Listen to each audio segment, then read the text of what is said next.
Waalaikumsalam warahmatullahi wabarakatuh. Ada apa, Mbak? Mau dengan Mau konseling? Iya. Oh iya. Silakan duduk. Duduk toh ya? Oh iya, boleh. Silakan duduk.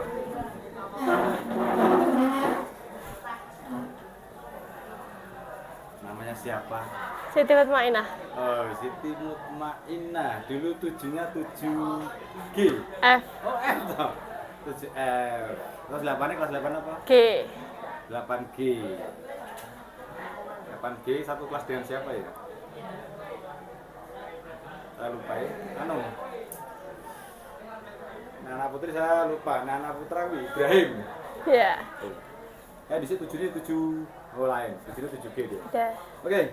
Sudah pernah konseling individu? Belum. Belum pernah. Tahu konseling itu apa? Enggak. Enggak tahu. Oke. Kenapa ingin konseling? Ya enggak apa-apa ya. Saya bilang dulu. Konseling itu bantuan atau layanan dari bimbingan dan konseling untuk mengentaskan masalah. Itu ya. Kalau belum nanti kita mengadakan konseling untuk mengentaskan masalahmu apa. Gitu. Oke. Tapi sebelumnya kita harus saling mengenal dulu atau saling percaya dulu. Karena dalam konseling itu intinya harus bisa mengungkapkan semuanya, saling mempercayai dan menjaga kerahasiaan. Kami sebagai konselor harus mempunyai kode etik ya, mempunyai kode etik untuk menjaga kerahasiaan apa yang dari konseling itu. Paham ya? Tapi sebelumnya saya ingin tahu dulu nama lengkapnya siapa? Siti Mutmainah. Siti Mutmainah, panggilannya? Di sekolah dipanggil Imut. Di sekolah panggilannya Imut. Kalau dulu waktu di SD atau di kampungnya, di rumah panggilannya? Beda. Beda. Di rumah Beda itu apa? panggilannya Iin. In. Iin. Oh, Iin. Nah. Oh, bisa Imut panggil Iin. Kan kakakku Uldin kan. Nah, Yang anak pertama itu panggilannya Uldin, aku Iin. oh gitu. Tapi kalau sama kakak dipanggilnya Konyil. Kayaknya aku nyil. Ya, sebentar ya. Ya. Saya tak lihat waktunya. Berapa jam? Berapa jam tidak? Tiga jam HP-nya. Ya. Oke, nah saya pinjam sebentar ya untuk mengetahui waktunya. Karena dalam konseling itu ada waktunya ya, ada batas waktunya seperti itu. Jadi nanti kita sepakati kita konseling berapa menit. Kita 1 jam pelajaran saja ya, 40 menit. Tapi yang kita manfaatkan adalah 30 menit. Jadi kita konseling 30 menit. Kita gunakan waktu itu sebaik mungkin, seefektif mungkin. Siap? Siap. Siap. Tapi kita lagi, saya perkenalkan dulu biar kamu percaya dengan saya ya. Saya Bapak Muhammad Hamka, panggilannya Pak Hamka.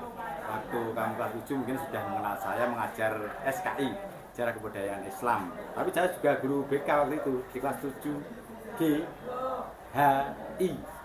Di kelasmu? Tidak. Enggak. Kelas F bukan saya ya? Iya. Bukan. Jadi sampai sekarang pun saya tidak menjadi guru BK di kelasmu mungkin ya. Karena di kelas 9 saya di kelas 9 A, B, C, D, F, F. Kelasmu G? Iya. Iya. A, B, C, D, E, F. Ya benar. Tidak berarti. Gini. Panggilan saya tadi Pak Hamka, rumah Talun Sidokerto Plumpuk Sragen. Masih Sragen kabupatennya. Mungkin dekat dengan rumahmu, walaupun rumahmu di Karanganyar ya kalau salah. Tapi saya ingin tahu alamat lengkapmu mana? Wonosari, Gunangrejo, Karanganyar. Wonosari, Gondangrejo, Karanganyar. Berarti sebelah selatannya Plumpuk.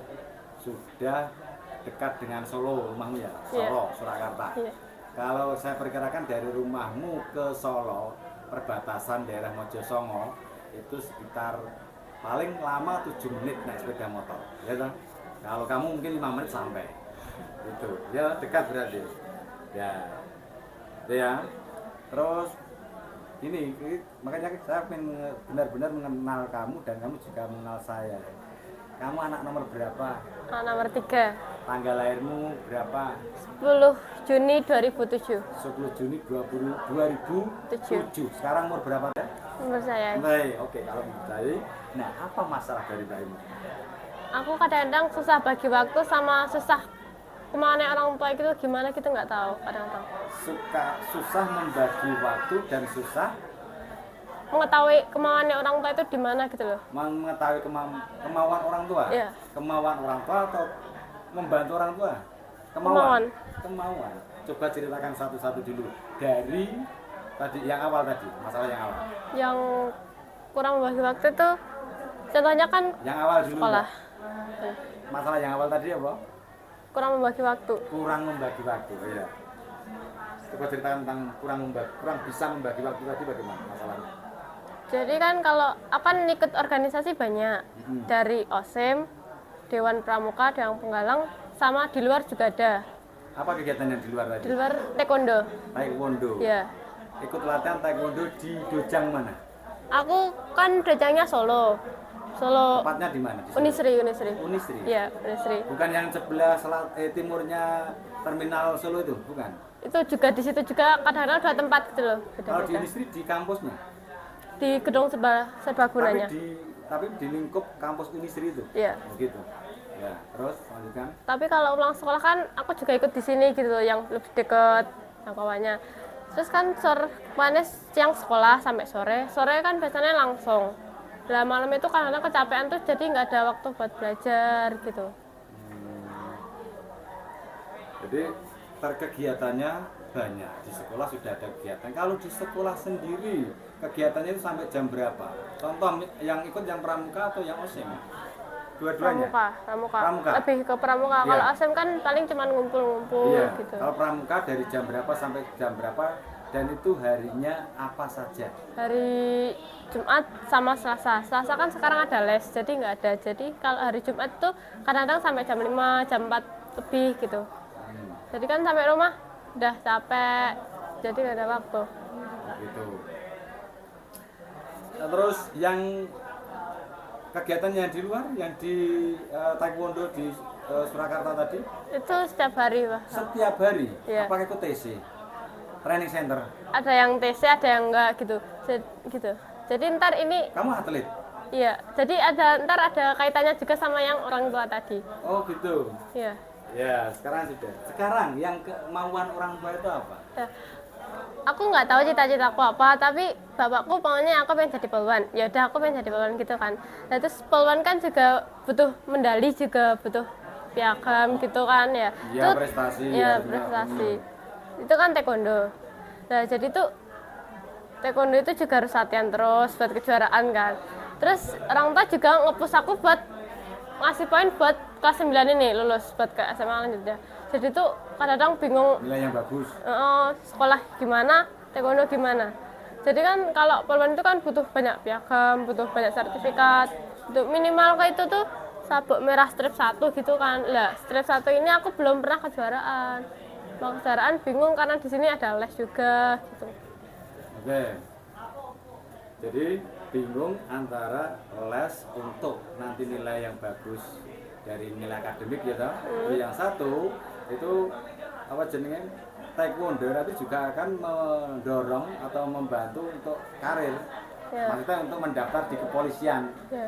Polban kan butuh Iya. Jadi sertifikat apa jenenge namanya? Prestasi yang pernah diraih gitu kan. iya. Nah, Itu kan orang tua kemauanku tetap ikut itu juga harus itu, tapi tetap ininya juga harus bisa. Oke. Coba kita mulai dari dirimu sendiri. Kalau mulai dari dirimu sendiri, itu pengen yang mana? Bu? Aku pengennya yang taekwondo, lebih minatnya ke taekwondo. Soalnya kan kalau di sini juga pas pelajaran kan kepotong dipanggil OSIM. Kalau lebih minatnya kan ke taekwondo. Tapi sama orang tua di-push juga suruh fokus ke ini. Mbak Emu sendiri mengikuti pelajaran sulit apa tidak? Sulit, soalnya kan Sulit kepotong waktu. Enggak, maksudnya tuh. sulit gini. Bisa mengikuti mata pelajaran yang ada tidak? Terutama yang ini, yang 4. Misalnya bahasa Inggris, bahasa Indonesia, IPA, matematika. Itu kesulitan tidak? Kesulitannya di bahasa Indonesia sama IPA-nya itu fisika. Fisika. Kesulitannya karena tidak kekurangan waktu mengikuti pelajaran atau pada materinya? Pada materi gara-gara waktunya kan pas awal-awal kemarin Agustus itu kan banyak Kegiatan. ya, terus drop gitu. Jadi kan awal-awal itu kan harusnya udah tahu materinya, tapi aku nggak tahu. Jadi kan gurunya tetap lanjut, jadi aku nggak tahu, susah Ya. ngikutin. Terus ini kan ada kelas tambahan. Itu mulai baru bulan ini tuh. Bulan itu baru-baru ini ya. Ini berarti baru beradaptasi tuh. Sekarang kenyataannya gini. Kenyataannya Mbak Imut sendiri bisa nggak melalui ini? Kalau sekarang sih masih belum, tapi kalau nanti ini belum tahu. Jika ya coba dulu ya, coba gini. Mungkin selain ini ada yang belum diterangkan, diceritakan kepada Pak Hamka dari Mbak Imut selain tadi, selain ada les tambahan di madrasah, terus latihan taekwondo yang setiap hari dan di dojang yang berbeda atau tempat latihan yang berbeda. Mungkin ada lagi yang belum diceritakan ke Pak Hamka sehingga Mbak Imut mempunyai masalah kesulitan dalam mengatur waktu ini. Ada juga yang masalah organisasi. Itu kan pramuka. Nah, pramuka itu kadang-kadang kan kita suruh 2 hari masuk, latihan itu kan kadang-kadang 2 hari masuk, 2 hari masuk, maaf ya, bentar. 2 hari masuk ini hari apa dan hari apa? Selasa sama Jumat. Jamnya? Jamnya jam 1 sampai sekitar jam 3 lebih lah. Terus kalau pramuka itu aku kadang pulang sore terus. Sama ibu juga udah lah gitu. Awalnya emang nggak nerima, tapi kan udah kelas 9. Mau gimana lagi? Terus dulu tuh kebanyakan izin di pramuka buat latihan taekwondo. Soalnya kan ngejar prestasi juga sana. Sama teman-teman pramuka itu agak dijauhin gitu loh. Tapi aku ya kadang-kadang udah mikirnya biar udahlah nggak usah dipikir, saya udah mau lulus tapi ya tetap kepikiran. Oh gitu. Nah, boleh saya boleh saya ambil sebenarnya ketika Mbak Ibu tadi mengutarakan bahwa ada masalah antara membagi waktu, mengatur waktu dengan kemauan orang tua. Kalau kami lihat tidak begitu bermasalah, tapi kemungkinan ini yang buat masalah dari kegiatan pramuka dengan kegiatan belajar atau waktu belajar Mbak Imut dengan olahraga taekwondo tadi. Saya lihat anak bisa urut tadi, walau di rumah dan di sekolah kan pas. Dari sekolah pulang, ada waktu sebentar di rumah istirahat, ganti baju, sholat, langsung ke latihan. Tempat latihan ya. Tapi yang ini kemungkinan yang bikin Mbak Imut merasa sulit mengatur waktu atau ada masalah di diri Mbak Imut, yaitu pramuka, kegiatan pramuka yang dulu aktif diikuti waktu kelas 7 dan kelas 8 sendiri nggak apa-apa. Karena Mbak Imut satu itu yang belajar dan latihan itu sudah berjalan sejak SD sampai di MTS dan berjalan seperti biasa. Cuma karena ada pramuka, teman-teman dari pramuka ketika waktunya tidak bersamaan mereka seperti menjauhi. Itu satu, Mbak Imut harus bisa mengambil sikap. Tadi sudah minta izin ke Kak Imam ya, itu sudah bagus. Kak Imam sudah menjelaskan ke teman-teman, sudah bagus. Terus Mbak Imut merasa teman-teman menjauhi dan itu akhirnya mengganggu pengaturan waktu Mbak Imut dari belajar, berlatih dan pramuka. Ya toh. Ya. Terus sekarang harus bisa mengambil sikap. Sudah bisa mengambil sikap belum? Belum. Kalau belum, ya mungkin kita lanjutkan di lain waktu ya, karena waktu sudah selesai untuk konseling pada saat ini. Sudah ada sedikit kesimpulan belum? Mungkin sudah ada perasaan lega belum setelah ada konseling ini? Sudah ada. Tapi belum bisa kita simpulkan ya. Kesimpulannya ya mungkin baru ini ada sudah terurai. Permasalahan yang ada itu bukan dari kesulitan Mbak Imut mengatur waktu dengan kemauan orang tua untuk nanti karir di masa depan bisa jadi polwan itu, terus dengan pendidik nilai akademis Mbak Imut yang untuk mata pelajaran tertentu ternyata masih baik semua ya toh. Terbukti dengan ranking 8 itu tadi. Tapi kita sudah mengetahui penyebabnya adalah faktor lain, yaitu organisasi kegiatan lain, yaitu pramuka yang diikuti dari teman-teman yang merasa menjauhi Mbak Imut, sehingga Mbak Imut merasa kalau dulu kan bisa membersamai terus ya waktu itu karena masih pandemi, kelas 7 belum ada, kelas 8 belum ada. Waktu Mbak Imut masih kelas 7 berarti itu. Kelas 7 sudah terjun ke pramuka, terus akhirnya jenis kelas 8 mulai masuk baru awal PTM itu ya, kelas 7 ada nih, belum ada pramuka gitu. Iya. Nah, tahun ini ada pramuka dan itu kewajiban dari kelas 9 dan kelas 8 harusnya mengajar ke kelas 7. Padahal dulu memang yang mengajar itu kelas 8. Kelas 9 tinggal membersamai tok atau Iya, soalnya mengontrol gitu ya, ya. soalnya kan kelas 9 itu kan sekolah belum pernah ngajar. Betul. Akhirnya disuruh ngajar, tapi kalau semester 2 paling udah nggak ada. Insya Allah benar. Kalau semester 2 nanti kelas 9 sudah tidak mengajar atau diwajibkan mendampingi mengajar atau membina pramuka. Sudah paham ya berarti sekarang? Sudah ada agak lega? Udah. Iya. Kalau gitu karena waktu habis ya, Pak. Karena konseling itu dibatasi oleh waktu. Jadi mungkin bisa dilanjut kapan ya. Nanti kalau Mbak Imut pengen nanti bisa menghubungi Pak Angga. Atau kalau sesuai jadwal itu biasanya bukan saja jadwal, kalau konseling individu ini ya harus sesuai keinginan dari konseli ya, dari Mbak Imut sendiri. Jadi kalau bisa seperti tahu bulat digoreng dadaan. Nah, orang 500-an ya. Tuh, oke. Udah, terima kasih telah hadir ke konseling ini dan mudah-mudahan ada manfaatnya untuk Mbak Imut ya, dan bagi saya sendiri juga. Oke. Ada lagi mau disampaikan setelah ini? Sudah. Ya sudah. Ya. Terima kasih. Ini saya kembalikan HP-nya. Silakan balik ke kelas. Sudah waktunya jam ke-6 kalau nggak salah. Ya, pas jam ke-6 ini. Iya, monggo. Iya. Sini, Mbak. Nih.